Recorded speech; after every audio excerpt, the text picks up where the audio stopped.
Alanganin na ngayon ang pagkapanalo ni Joey Uy bilang congressman dahil sa kanyang citizenship. Pinawalang bisa na ng COMELEC ang kanyang COC pero ito'y iaapila ni Uy. Narito ang agenda report ni Joash Malimban.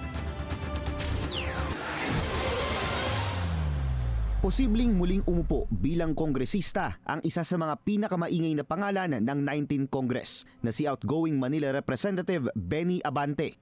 Ito'y matapos lumabas ang desisyon ng COMELEC 2nd Division na dinedeklarang void ang Certificate of Candidacy ni Congressman-elect Joey Uy.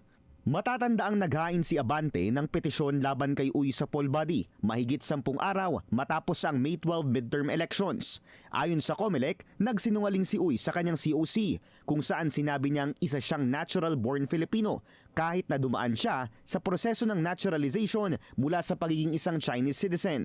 Under Philippine laws, bawal tumakbo sa pagkakongresista ang hindi natural-born Filipino.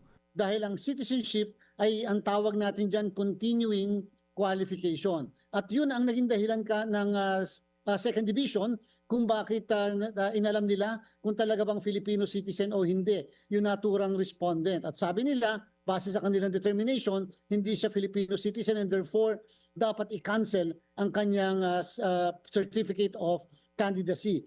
Magkakampi si Abante at Uy noong 2022 elections sa ilalim ng partidong Asenso Manileño ni outgoing Manila City Mayor Hani Lacuna. Pero ngayong 2025, kumampi si Uy sa nagbabalik na Mayor-elect Isko Moreno at kinalaban si Abante sa pagkakongresista. Tinanong ng Billionaire News Channel si Chairman Garcia kung bakit ngayon lang napansin ng poll body ang citizenship issues ni Uy. Yung pag-question kung bakit ngayon lang, mas maganda pong masagot yan mismo ng petitioner kung bakit ngayon lang sila nag-file ng ganyang klaseng petisyon. Kung ano man yung nangyari sa kanila, it's more of a political decision rather than legal. Sa part po ng COMELEC o sa part po ng kahit na anong ahensya ng pamahalaan na haharap sa ganitong klaseng mga kaso, tatandaan po ng lahat na ang citizenship can be raised anytime.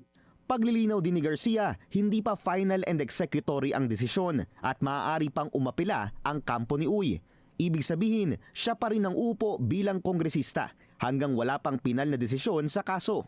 The fact that na-establish naman na talagang he is naturalized. So when it comes to disqualification, talagang he is disqualified. Now, of course, hindi ko alam ang maaaring mangyari.